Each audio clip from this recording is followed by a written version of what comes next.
Dewane munggah ki ora ndelokke nek dhuwur seng nabrak seng dewane. Oh nggih to. Heeh. Nek mestine panjenengan prisa kayangane ngendi. Lah wong jenenge kowe ora ngerti kok kon takon kayangane iki piye aku tak takon karo kowe apa nalar.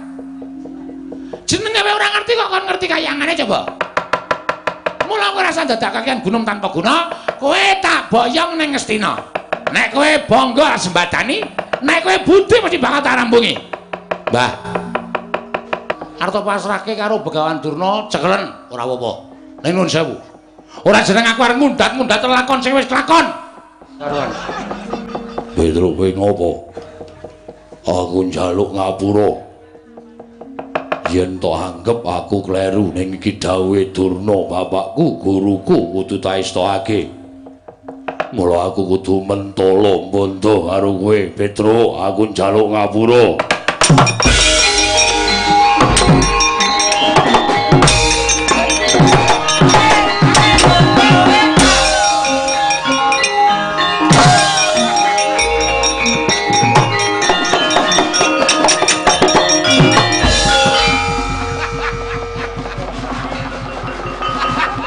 Kayar kaya Ndara Sengkaki kae. Tanganku tak antil dhewe malah celeng-celengan ra karo-karuan. Pedro kowe ngopo? Malah kerik ning ngarepe Werkudara. Mangriyen, Mas. Perkara aku arep tok cekel, arep pasrahke karo Begawan Durna cekelen ora apa-apa. Ning nuwun sewu. Ora jeneng aku arep mundat-mundat lakon sing wis lakon. Ning apa kaya ngono kuwi walesane Werkudara karo Pedro, ha? Wah, ora basa. Ora basa. Basa ku apa? Wong kowe tegel karo aku tak basani. Wah, aku didhawuhi Durna bapakku. Saiki aku tak takon karo kowe. Sampeyan tepung karo Durna pirang taun? Terus Petro le ngomong karo sampeyan pirang taun? Diitung.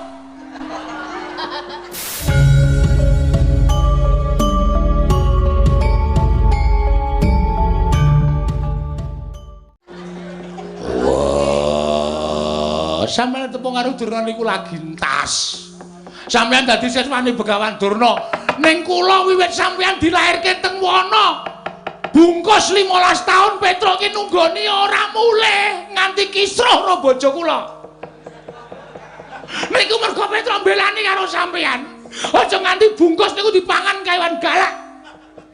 Kok tadi iki barisan iki gedhe, ora blas ora gatekake labane Petro. Dumeh Durna gurumu. Werkudara Petro pateni. Terus gedhe kae nek men glomyor apa? Apa arep didratke ngono ya ra. Cilik iki nek kenceng wah. Yes. Ora peduli pokoke. Wah, ora apa-apa. Sampeyan apa kula sing tekan mari? Tidak modal. Wis nek ra mlayu cilaka iki ya.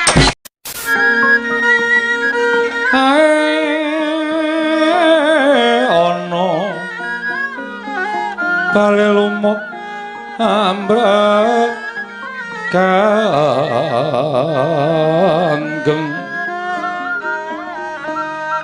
awito dencengan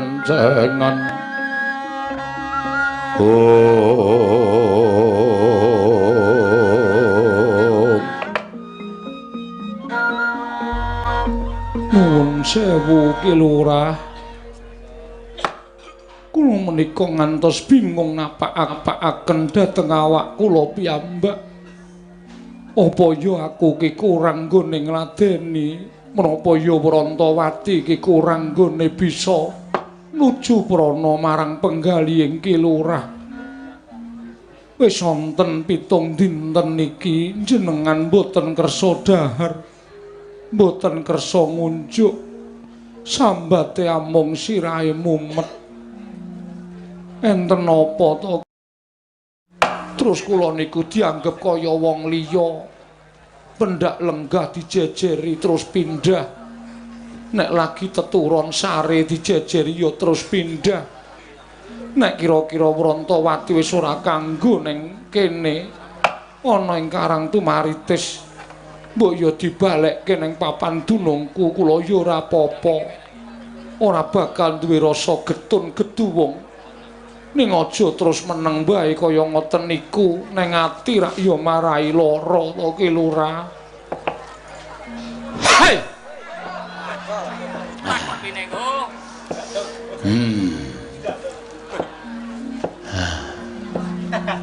Rumangsaku dodo kok rasane sesek.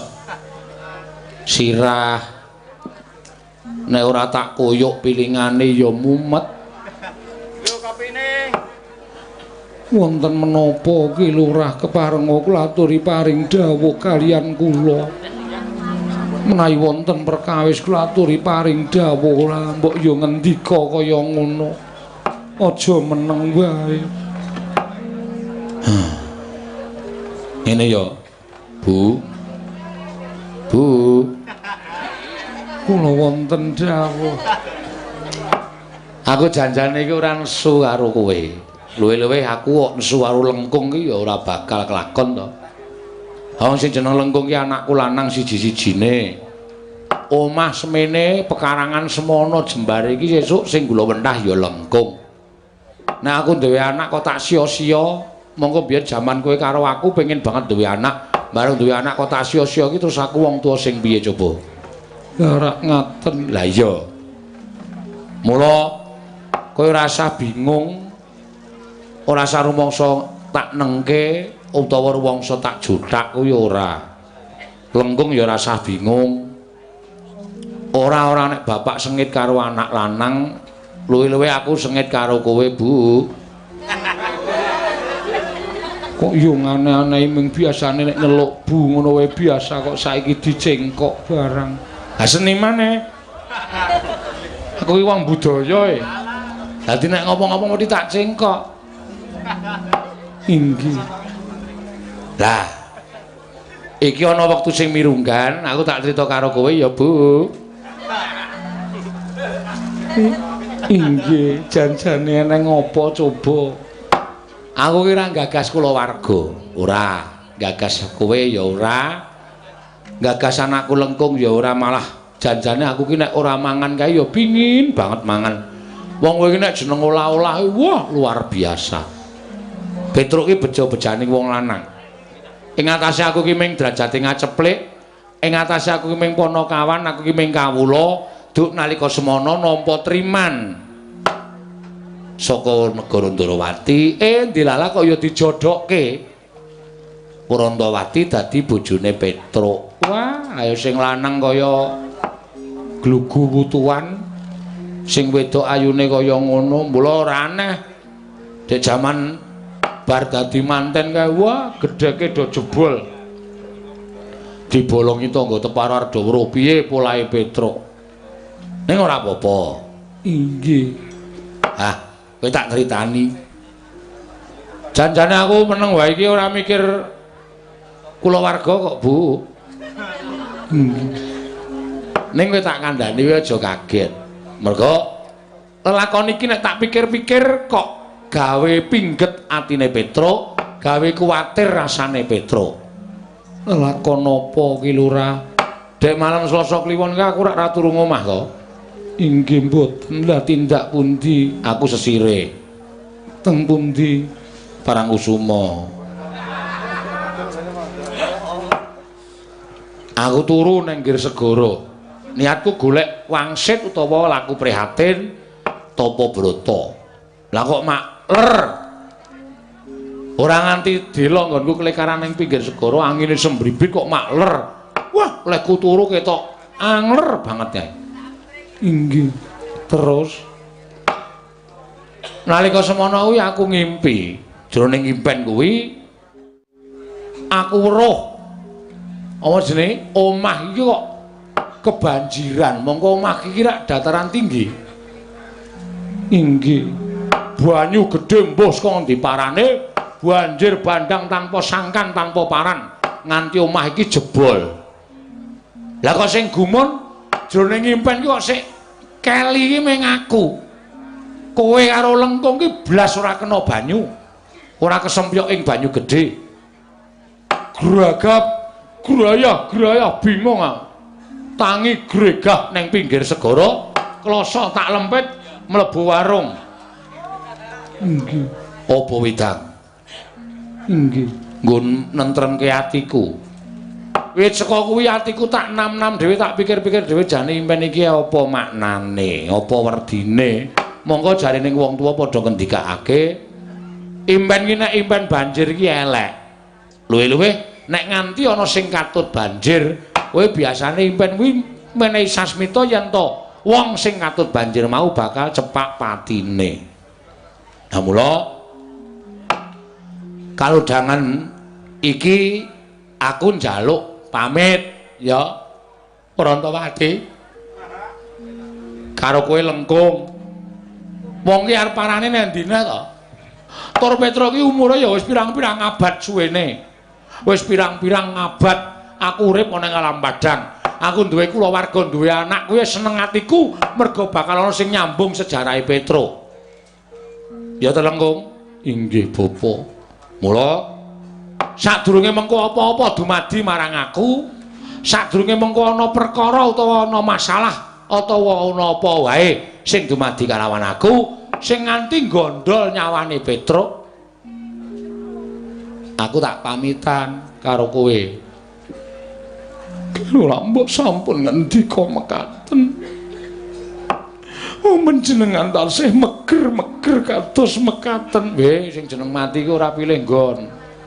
Ana sing lagi nyambut gawe dipadahan tekaning pati. Ana sing wingi jagongan saiki mati ana. Ana sing wingi bal-balan saiki mati ana. Ana sing wingi badminton saiki mati ana. Dadi mati iki manut kersane Gusti. Gusti iki ngedhep saklar pirang-pirang. Jenenge iki. Dadi nek wancine mati, Gusti kari mejet saklar ceklik wong sing nang alam donya klekek modar. Wis ora iso bakal polah. Mula kanthi sasmita kuwi aku njaluk pamit. Lengkung wonten maring dawuh Rama. Sawah Tegal kae dopeni sing tenanan. Inggih. Kendaraane bapak ki arep ming Yamaha 75. Ning open ana kae cikal bakal bapakmu iso tuku kendaraan. Inggih, Bapak. Nek ditinggal wong tuwa ki sawah Tegal ya aja didol ya, Le. Mboten. Nek iso malah nambah ana nuku tuku dijembarke Tegal karo sawahe. Lha raca-raca saiki anggere ana bocah ditinggal wong tuwa, mongko nalika uripe kepama wong tuane duwe wong tuane sugih, bareng wong tuane ora ana, rumangsane terus apa-apa kudu ana terus sawah Tegale bapakne do didoli kuwi akeh. Inggih. Mula aja ditiru. Nek iso tinggalane wong tuwa ki dirumat, nek iso digedhekke utawa ditambahi. Ya. Rama, kula mboten saged gesang menawi mboten kaliyan jengandika Kanjeng Rama. Rama sampun pejah bapa. Wis ta, rasa tok tangisi. Prantawati wonten paring dawuh. Usapen waspamu. Usapen tumetesing lohmu. Sing jeneng wong manunggal kuwi ora bakal sak teruse utawa langgeng, ning mesti mangsa kalane kudu pisah. Aku nek ana lupute jaluk ngapura ya. Prantawati. Ora sempun ngendika mekaten. Aku wis ikhlas kok, aku ora apa-apa. Aku wis ikhlas wong aku urip ya wis wareg mangan gempalaning jagat, legi asining kahanan. Mula nek nganti ana apa-apa ning dumadi karo uripku, jumbo karo sasmita impen kuwi aku ora apa-apa, sumpah. Ya mung semedhot kok aku kudu ninggal bojo karo anak. Aku paling karo kowe ya Prantawati iso nek kowe randha. Aja gampang dicedhaki karo wong lanang ya. Kula mboten badhe rabi malih kangge ngetingalaken setya kula kaliyan Ki Lurah Petra. Aku dadi moh mati. Nek kowe omong kaya ngono kuwi, gedhe tresnamu karo aku. Inggih Ki Lurah. Ning titara dipun menangaken budidaya. Arep budidaya piye wong jeneng impen ki sasmitane sing gawe urip. Ya wis ngono wae. Saiki aku tak kari ngenteni lelakonku ya. Tenan lho. gareng gareng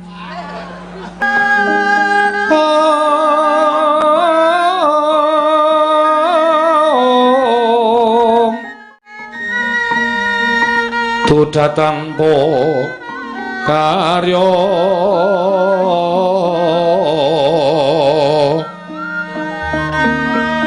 sangkang renemekan Gusti kelong reno sak sekarnyo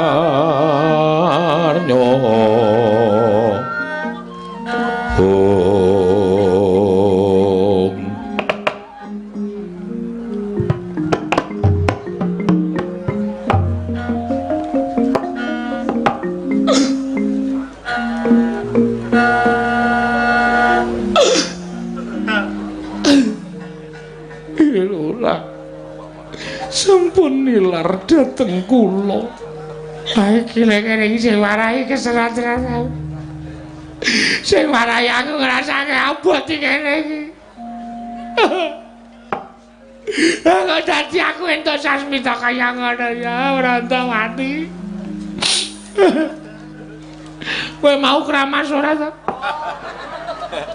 Inggih ki Lurah. Ambune kaya cem-ceman. Mbok menawi namung dereng kula jungkati kersanipun menapa ki Lurah kok lajeng rangkul dhateng kula menapa saderengipun seda ngersakaken kabetahan batos kaliyan kula. Aja ngawur kowe. Aja ngawur kowe. Wong arep mati iki butuh suci. Butuh resik lahir batine. Kok malah ngomong kaya ngono lho? Ora kena. Hah? Aku ra seneng nek ngomong kaya ngono terus gorek rongeh karo atine Petro. Tok anggap aku ki mung uripe mung butuhe mung ngono tok. Ora kudu kaya ngono. Aku ngrangkul kowe iki ora kok terus ajak-ajak ora. Ono anake barang ngawur. Mbok menawi. Aku wis lowo piye? Ngaturaken panjenengan menika kados mekaten Rama kula mboten saged dipun tilar jengandika Kanjeng Rama menika namung impen kemawon Kanjeng Rama sampun ngantos seda ya saiki ngene wae upama aku dipesthekke mati lantaran sasmita impen mau tak lakonane ning ngene nek patine Petruk iki pati sing apik aku ikhlas. Ning nek matiku mergo mati dikrenah karo wong liya, dibudidaya karo wong liya utawa dijangka dening wong liya. Petruk isih jumangkah, isih iso ngrembyahake tanganku, bapakmu ora bakal mung trima kaya ngono wae. Sing jeneng cacing ae kepidak menungso ngolet mergo tangi turu. Apa meneh menungso? Menungso kuwi duwe perasaan, nek ana sing arep mateni karo Petruk ya saiso-iso bangga. Saiso bangga. Nek cara sapine mbek dijagal sik bapakmu. Nek wis dijagal, dibleh aku pasrah.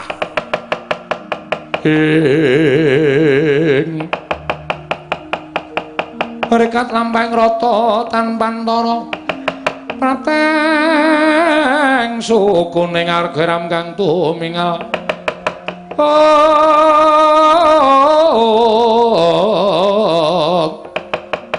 Ram kang tumingal dendeng saengga praja.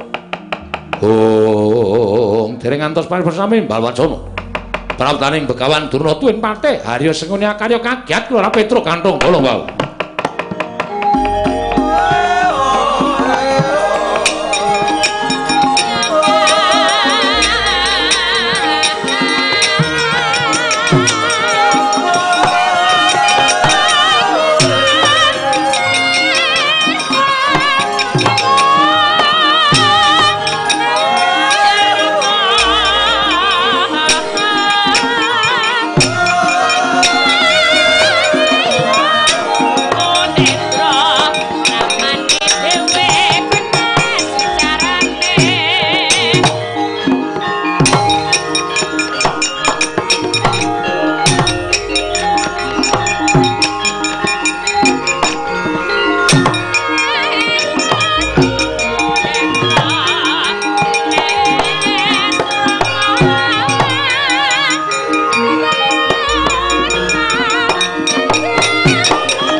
Durna panalingane lumajaring ratri Ninenggak jangkanira kapisanan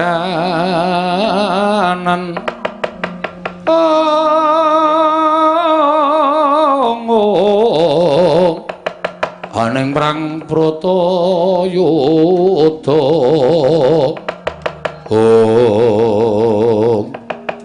mboten pangling penemban Durna ingkang rawuh. Oh iya Petro, aku sing prapta ning papan kene. Iki omahmu Petro? Nggih. Oh ya wis memper karo wujudanmu. Kowe wong kere gedhi bal 17 wong elek nyala mripat kowe Wanakawan kowe iki mung batur, kowe iki mung wong ora duwe. Mula omahe ya sarwa kaya ngene iki wis trep wis pantes. Nggih wis saontene, Mbah. Mula saontene ngenten iki kula wis seneng, kula wis bahagia. Mboten lajeng angkah sing dhuwur-dhuwur. Lah niki malah kula nyuwun priksa, simbah rawuh mriki niku keparengi pripun? Oh, ngene ya, Petro. Aku prapta nang kene kuwi wigati ingkang saknyata mung kepengin ngandhakake. Nggih. Ngandhakake yen to negara Ngastina kuwi ketaman pegegebluk, Petro. Oh, ketaman pegebluk. Iya. Terus akeh wong sing esuk lara sore tekaning pati, sore lara esuk ketiwasan. Nalika semana aku ngatas kelawan dewa. Jebul tinemune ana syarat sranane supaya negara Ngastina bisa waluya nirmala temajati, jati temah mulya. Syarat sranane napa? Syarat sranane oleh kejaba liya mung yen to Ngastina kuwi ditumbali nganggo bebantening menungsa. Lho. Tumbali nganggo bantening menungsa. Iya, Petro. Aku sing dadi seksi kudu nganggo tumbal menungsa. Terus tumbale sinten Mbah? Ah, kowe tak kandhani ya kowe aja kaget. Prapta kowe nang papan kene iki wigati bakal mbondo tanganmu ngrincung sikilmu. Ya wis kelakon kowe tak gon negara Ngastina. Jumbuh karo dawing-dawing kang tak tampa yen to wadal tumbal negara Ngastina bisane waluya nirmala temajati mau. Ora liya mung kejaba kowe Petruk, mula kowe manuta tak bondo tekan Ngastina, kowe bakal tak dadekke tumbal dienggo nambani kanan negara Ngastina Ponokan Petruk.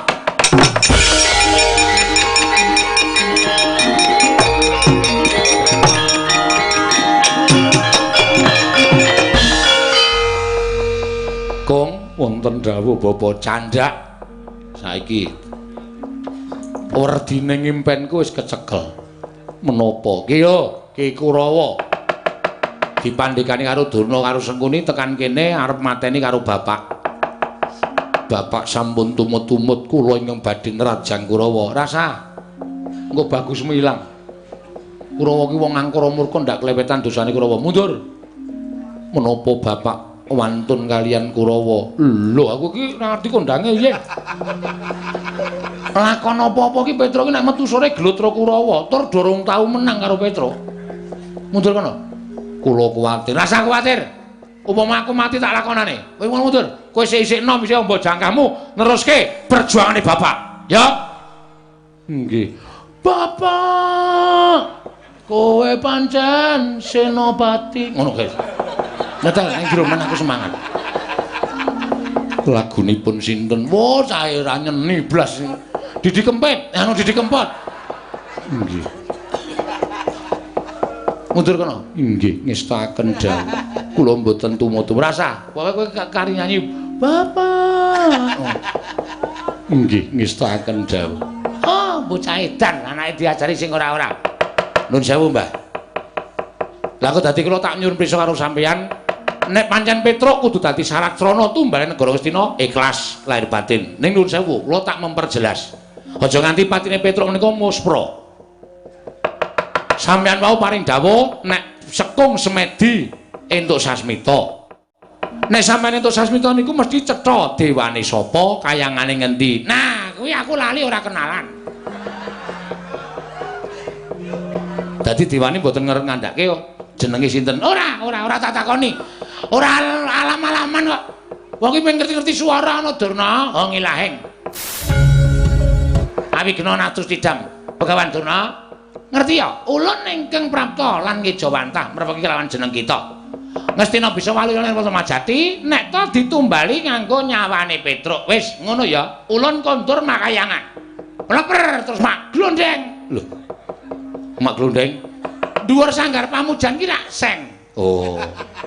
dewane munggah ki ora ndelokke nek dhuwur seng nabrak seng dewane. Oh nggih to. Heeh. Ini rak mestine panjenengan prisa kayangane ngendi. Lah wong jenenge kowe ora ngerti kok kon takon kayangane iki piye aku tak takon karo kowe apa nalar. Jenenge kowe ora ngerti kok kon ngerti kayangane coba.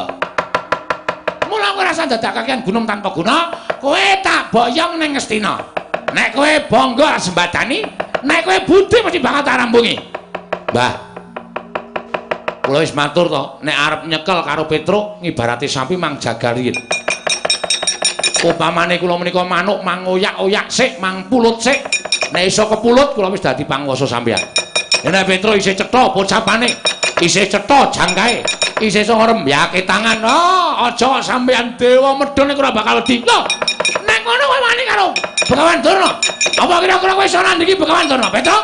Ora malah dereng pangrene Begawan Durna. Aja kelakon tak tibani Jaya Kawijayan. Kelakon dadi bantane negara untuk gwajul rai.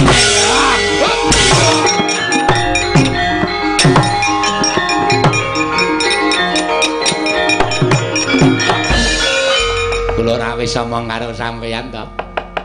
Nek omong karo Petruk niku ngati-ati. Senengane kok sembrono sampeyan didugang kula ya didugang kula ora melu napa-napa kok gabul pulute. Oh, Petruk pancen mani tenan kali kula Kakang anu adi sapate harus ngene Kakang-kakang sapa ora. Ha sing jeneng ngomong saking cepet iki ra ya sok kualik bareng to. Kartosiwa, Kartomarmo. Kartomarmo, nuwun paringan dawuh. Petruk dicekel, bondo tangane krincung sikile bagi pakunjaran. Ora iso nyekel Petruk. Gunane apa? Katane Jaya Kawijayan. Sendika ngistaken dawuh, mangkat li nur iki Paman Sengkuni.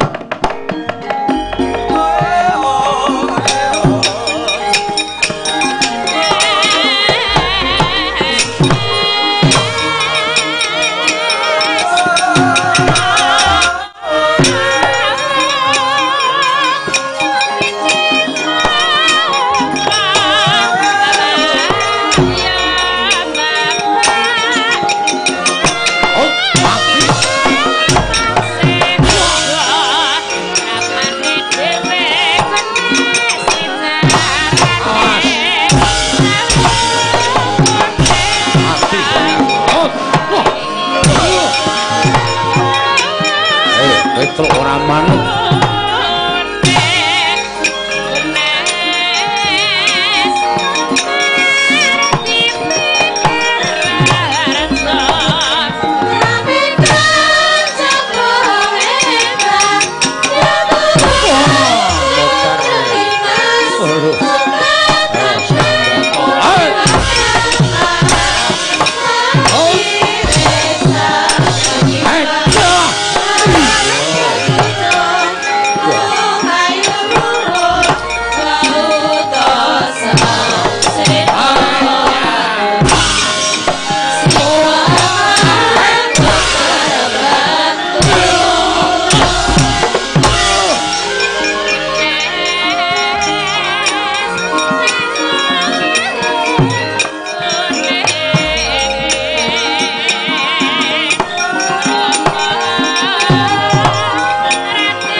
Tumbak jebol ketemu Petruk.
Iya.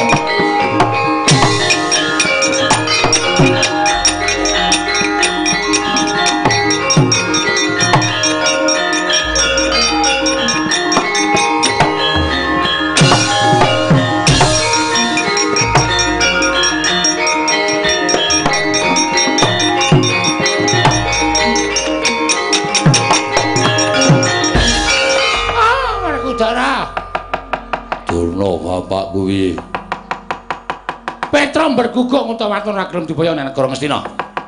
Malah Kurawa bubar mawut ora karu-karuan. Nung sang puyang gudel bingung numbuk bentus. Merga saka pokal gawene Petra kantong bala. Kowe ora iso nyekel Petra. Ora jumbuh ngono sago karo Begawan Durna. Oh, banyu suci Perwitasari tak jaluk. Kayu gong susu angin tak jaluk. Kabeh tak duwe tak jaluk kabeh. Wah. Kayaknya ora jejer daratan lho anyepe kaya ngene. Wah. Yo wis semingkira. Wah, Petro, aku sing teka. Petro rasa dadi kabari kowe teka. Jlek langsung kok seret Petro. Lah bondo ana bare tata. Wong kok arep nyekel kok dikabari. Antene mlayu malinge.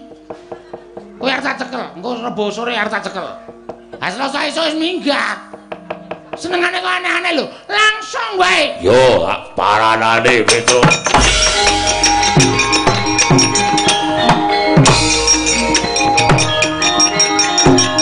Motar wae.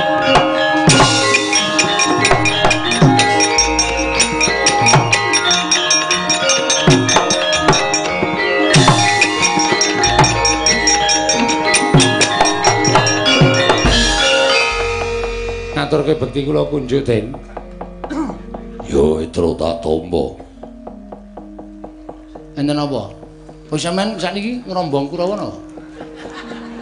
Ora. Lah kok sering mriko? Moko kula nek bar gelut karo Kurawa, kok sampean mak jedul. Oh, dadi anggotane Kurawa. Ora Petro, kowe tak kandhani nggih. Aku diseroyo karo Durna bapakku. Supaya kon perpeki karo kowe. Terus Aku kon nyekel kowe. maksude Aku tak didhawuhi supaya mbodo tanganmu ngrincung sikilmu. Kowe tak sowanke nang negara Ngastina, Petro. Aku njaluk ngapura. Yen tok anggap aku kleru ning iki dawuhe Durna bapakku, guruku kudu tak estokake. Mula aku kudu mentolo mbondo karo kowe, Petro. Aku njaluk ngapura.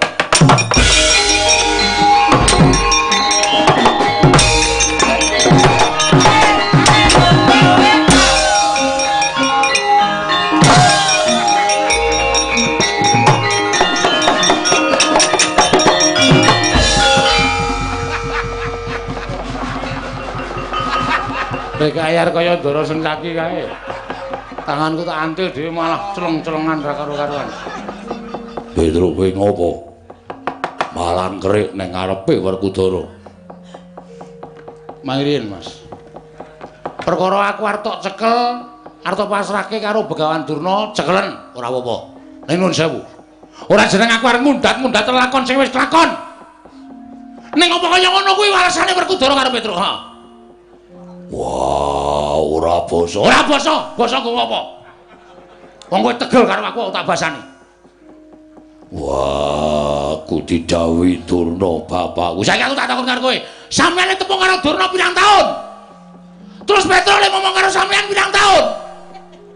Diitung. Wah, Sampeyan tepung karo Durna niku lagi entas. Sampeyan dadi siswane Begawan Durna. Ning kula wiwit sampeyan dilairke teng wana. Bungkus 15 taun Petro ki nunggoni ora mulih nganti kisruh ro bojo kula. Niku mergo Petro mbelani karo sampeyan. Aja nganti bungkus niku dipangan kewan galak. Kok jane iki barisan iki gedhe, ora blas ora gatekake labane Petro. Dumeh Durna gurumu. Werkudara Petro pateni, terus tak sendikani. Werkudara kae pateni terus tos ngendikani apa mbok anggap bener? Ha? Apa wis bener gawe Durna? Wah.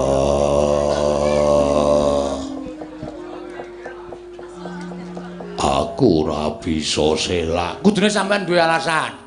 Kudune sampean duwe alasan. Iso matur karo Begawan Durna. Petruk kae sapa? Petruk ki piye? Petruk ki kaya ngono, Petruk kaya ngene. Ngono kuwi diceritake. Ora kok apa-apa dinut apa-apa dinut. Amun sampean iku rumangsa sampean sing ngekaki ilmu kabeh Durna. Heeh. Sing ngekaki kabeh Durna. Sampean ngerti mboten? Sing ngekaki ilmu apus-apus ning pasar saka. Iki iso urip nang ndi papan, mergo gelem ngapusi. Ngapusi demi kebaikan ora masalah. Nggo apik apa? Nggo weteng. Weteng nek ngele ngrekoso. Petro. Nun. Wong arep mati ya omongane ndleming. Ndleming dengkulmu mlocot kuwi. Iki ora ndemleng iki serius. Wose kowe gelem tak bondo apa ora? Petro menungso iki, Den. Arep sampean pun tegel kali kula termo nek mang bondo. Kula mo nek dibondo. Ora gelem tak bondo tak rudo paripeksa apa kowe wani karo Werkudara? Pun sakniki tak jajali. Kira-kira nek Petro musuh Werkudara niku menang sapa? Yo dijajali. Wah, edian Ora edan, serius iki. Arep awake gedhe kowe, ning kowe gedhe glombior. Petro cilik-cilik kenceng. Gedhe kae nek men glombior, apa?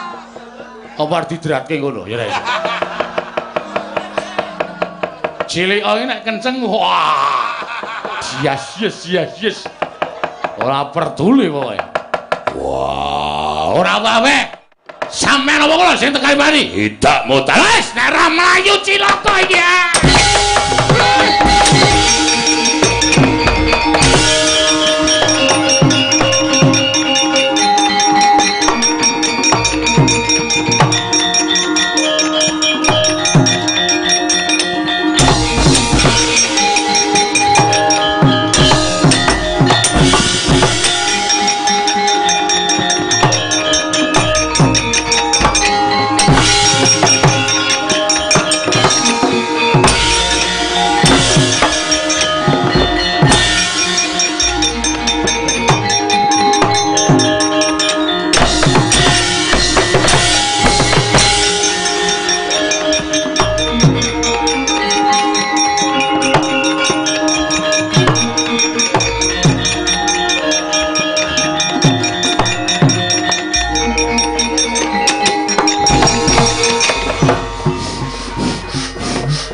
Wah,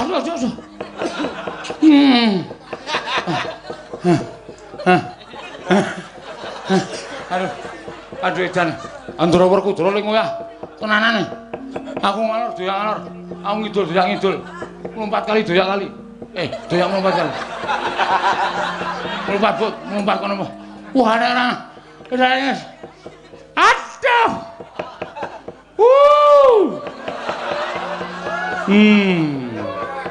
Ada siapa. Sare. Iki rak Petruk to? Pandang tekan kono yo. Petruk. Ponokawan. Nggih. Sampean lah sing ngeluk mau aku. Wo, aku krungu-krungunen. Lho, krungu-krungunen apa? Krungu kula niku Petruk. 12 ngono. Sampeyan ngendika ora nganggo kanu to, apa jenenge iki? Ora nganggo napa? Sound control. Kengebasen suarane. Mesti lho kowe iki anggere ketemu aku mesti kaya ngono kowe. Ayo kaya kanca. Ora musik. Kowe kok teko-teko nglikar ki ngopo? Lah, malah kepasang Yogya katujuh ngene to.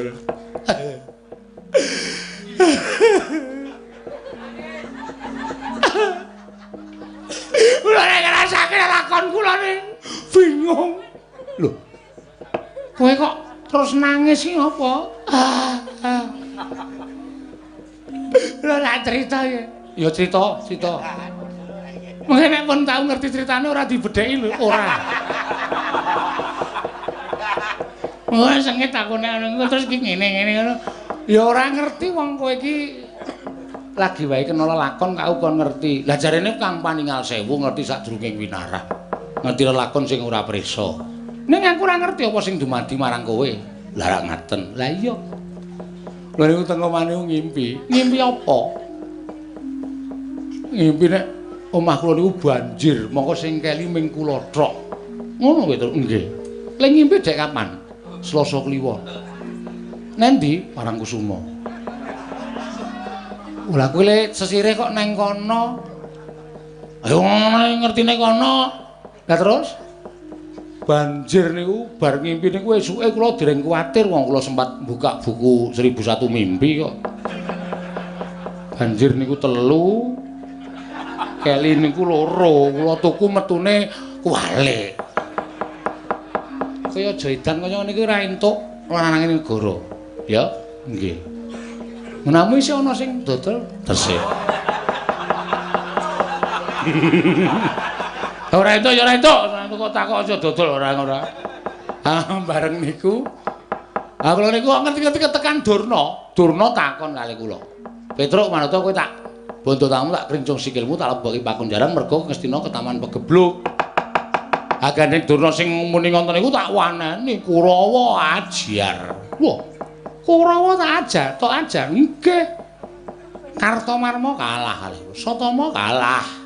Dursasana mlayu, Durmagati mlayu, Ditraksa ditraksi mlayu kabeh. Edian. Ora edan iki serius. Lho lah iya kok Petruk kok ngalahke Kurawa. Wah. Nek sampeyan niku sok metu sore. Ora mung esuk-esukan tok. Lakon apa mawon nek Petruk metu sore niku mesti ngamuk Kurawa kalah kabeh. Lah sampean lek dolan kurang adoh sampeyan niku. Terus Jlek. Apa kuwi? Mangkir yen to. Aku senengane nek ngono aku wegal lho, senengane aku negati ngono emoh aku. Jlek. Sapa sing teko? Lho, sapa? Lah sampean ngerti to? Ora. Ngerti mboten asline? Ora. Ndara Werkudara. Werkudara. Barata kaget ngono lho. Ndara Werkudara sampeyan ning ngendika? Lho, Werkudara. Ngono. Pas banget adegane kok. Kene wis Ndara Werkudara. Kono kok Werkudara. Ha wis rampung. Terusno, bar kuwi tak tapuk. Ya ora anuk nesu, ngono senengane nesu ora.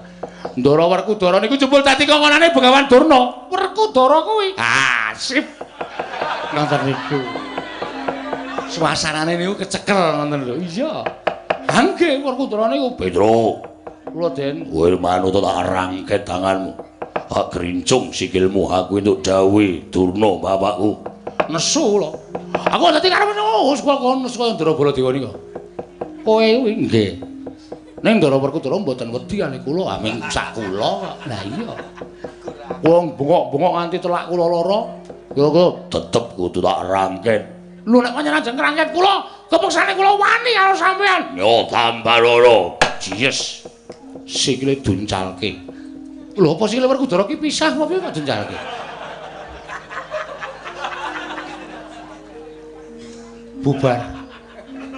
Bubar. Moh aku omongan karo sampean. Lara ning ati. Sikile duncalke iki maksude ngono lho. Mlumpat. Ha nggih. Mlumpat niku karo nendang kula. Lah tembunge iki ora ngawur. Sing jeneng sikil duncalke karo nendang ki beda. Mula penemune wong sing nampa suaramu mau, sikile duncalke ki apa sikil kiwa tengene pisah rak ngono to kuwi. Nendang. Ndara Werkudara nendang. Terus kula mlayu ngalor tutke mlayu. Mlayu ngidul tutke ngidul, mlayu ngetan tutke ngetan. Doyak to. Lah nggih. Nek kowe ngalor Werkudara ngidul iki jenenge pisah. Werkudara ya ngalor. Nggih, ngoyak to. Wis ket mau aku omong doyak. Wis ket mau kula niku omone kula niku doyak Ndara Werkudara. Oh lah. Ngopo? Arep ngopo? Kok njur ngene iki arep ngopo? Kuwi upama padha karo aku ngono. Padha-padha lekere ngono wis tak. Dislatak. Nggih. Ngaten niku. Lah terus kowe piye? Ah, sampean ketemu karo sampean, ketemu karo Nata Ndarawati teng mriki niki. Lah iya, terus kula matur sinuwun kula nyuwun ketiwasan kula ajeng diuncali sikile Ndara Werkudara. Terus Sinu Ndarawati ngendika, "Lho, sikile iki pisah apa piye?"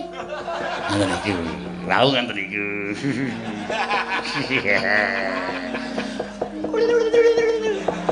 Ora guyu.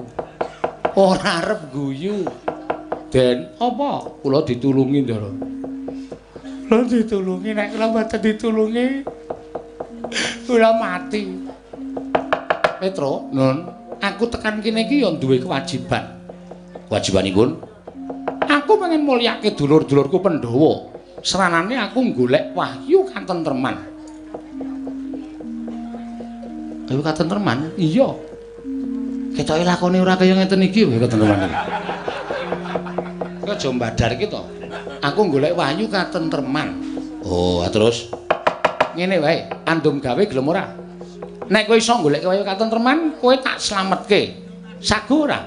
Nek kowe sago tak slametke, nek ora ya sakarepmu kowe pantene Werkudara mbok ya wis. Tur gunane apa Yohan Petruk iki gunane apa? Ora ana Petruk ya ora apa-apa kok.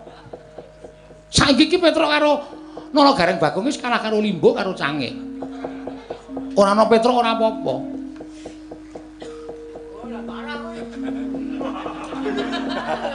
Sopo kae Petruk? Ah nika sing urun. Piye? Nika sing urun. Anane wayangan iki nika sing do urun nika mulane dijerke mboten napa-napa. Sakarepe mawon. Sago ora? Ah, gitu. Sago ora? Aku ora wis diwangsuli kok sago ning ngono kok. Aku butuh suaramu. Wah niki suarane rakyat terbanyak kok. Ora ngono kuwi. Ka ora ngono kuwi. Kok njur semprung lunga ora nyenengke senengane. Nek sago petelmu ndi?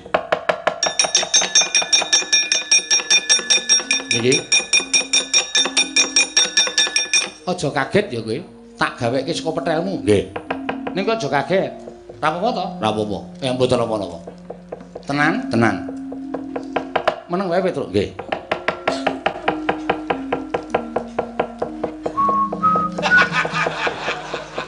Meneng bae. Lah kalau ora omong ming singsot. Iki aku lagi arep nyipta petelmu, aku ki arep topo broto arep semedi. Oh lah rak ngaten ayo.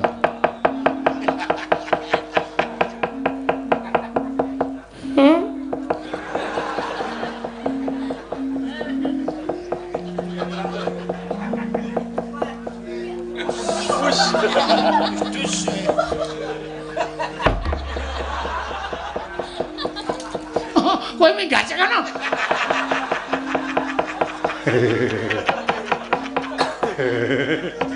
Ayo meteng niku ora iso dijongo niku matus wonten kok ya.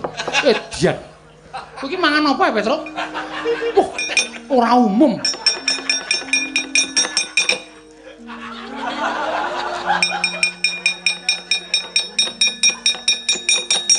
Nek ora tak rampunge ora rampung-rampung. Mandi. Pangesining Nata Ndarawati Prabu Sri Bathara Kresna. Ical wujuding pedhel ana ki lho ora Petruk kantong bolong.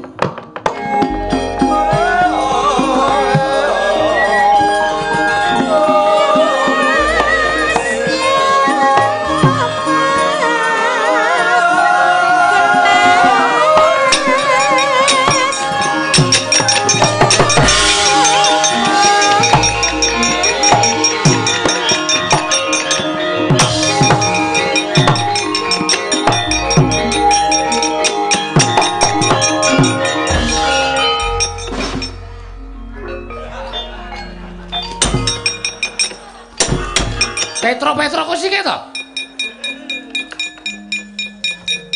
Kok kemula lancang.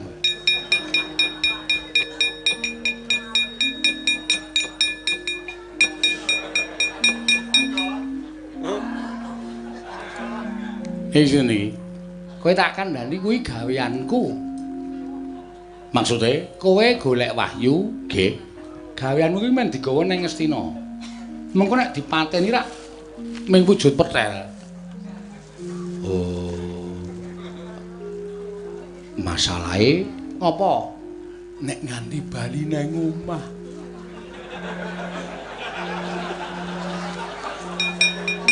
Ora. Sampeyan ora deg-degan niki sing sir-siran. Wrantawati niku ayu putra panjenengan niku ayu wis ora. Wrantawati ngerti kuwi sing tenan apa sing ora iki ngerti. Ah, samono persis banget ngene kok. Wah, nyemelangi iki.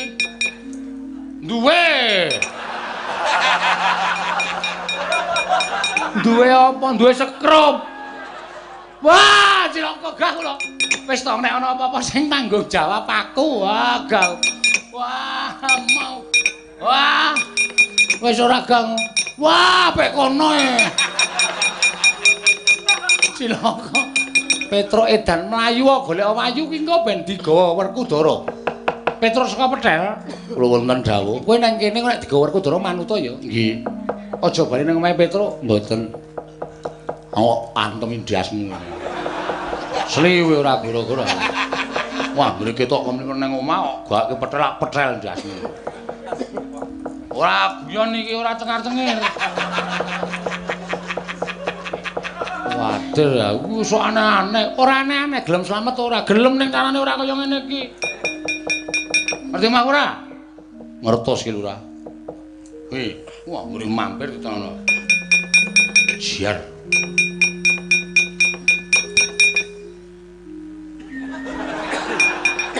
Kok wis ngene urung-urung.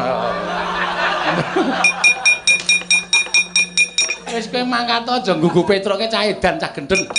Nek Werkudara tekan kene digawa manut to. oh iya ngestokaken dawuh sinuwun